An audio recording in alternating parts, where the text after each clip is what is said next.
Hello there lovely people, it's Alex from Nintendo Life here, and today I'm going to be taking a look at the negative aspects of this deal that Nintendo has signed up with DeNA in order to create Nintendo games on mobile platforms. This is the second part of a two-part series where I looked at the positive aspects first, and now I'm looking at the negative aspects to try and balance it out as much as possible. So if you haven't seen that video, why don't you click my face right now, I'll keep still for you.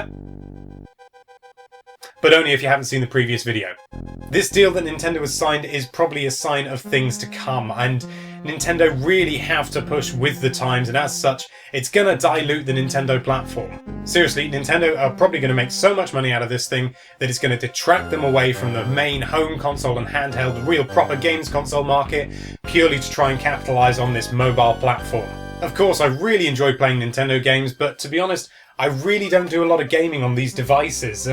There's no physical controls, you're really limited with what you can do, and so the games are either going to be overly simple or just not suited to it. By overly simplistic, I mean games like Pokemon Shuffle, where it's just basically a puzzle game that they've slapped a Nintendo IP onto for, well, just to make a bit more money. Honestly, strip Pokemon Shuffle down, it's just like any other sort of basic Candy Crush style game, and it's really not that involving. It's going to broaden Nintendo's audience much like the Wii did, and as such the games are going to suffer. Why would Nintendo want to release a new Metroid Prime game or Metroid 2D game when they can just release Pokemon Shuffle 2 and make twice as much money? And of course, for every broad market there's a price. For the Wii it was the sort of waggle controls, which really weren't that fantastic for playing any really sort of hardcore game until they really got their head around it and produced some fantastic ones later on. But to begin with, they were all just a bit sort of waggle, waggle, waggle, no real skill involved or really anything really that engaging. And with smart devices, it's microtransactions. We've already started seeing it with Pokemon Shuffle,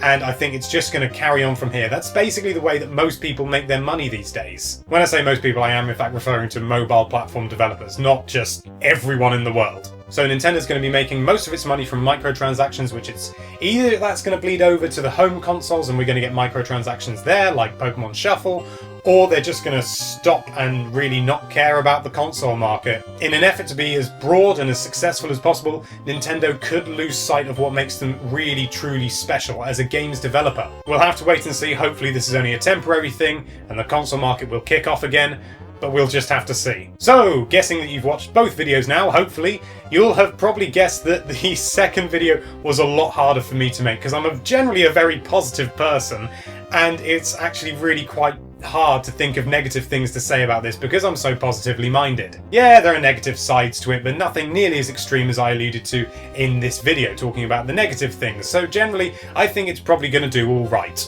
It's not an entirely positive thing, it's not entirely a negative thing, but hopefully this should give you a more sort of balanced argument and to give you a better idea of how things might actually happen rather than just going with one extreme or the other as I have done in these videos. The fact of the matter is I believe that it's not really going to dilute the brand, but it also may slightly detract away from their console management at the moment. But we don't know, we just have to wait and see. And that's why I think going with either extreme is madness. You've got to make a nice balanced argument in order to put your point across. I hope you enjoyed this little series of videos. It was quite a lot of fun to make, if quite difficult in many ways. So thank you so much for watching. If you like this video, why don't you paste some negativity over that subscribe button. I'm running out of these things to say, and be sure to check out nintendolife.com for all sorts of lovely Nintendo related content. Thank you again for watching, bye bye.